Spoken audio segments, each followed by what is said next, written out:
युट्युबरले पनि हेर्ने हेर्छ। यसमा के छ दालको लागि? यो मेरो भाइ हो।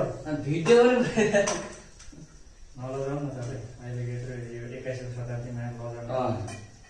जुन दालहरूले देख्नु भयो मान्छेले सुँगुरको मासु खाएर पैसा कमाउँछ। सुन्नु है बनाएको यो मेरो हो। के यो करे तपाईँलाई के भइरहेको यो दिएछ तपाईँको।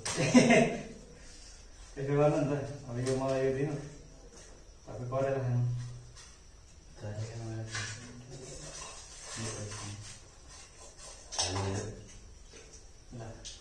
यो पढाले उस तेल छ लाग्नु एक गरेर दाल खोइ दाल ल्याउँदै त चाहिँ गुड सबै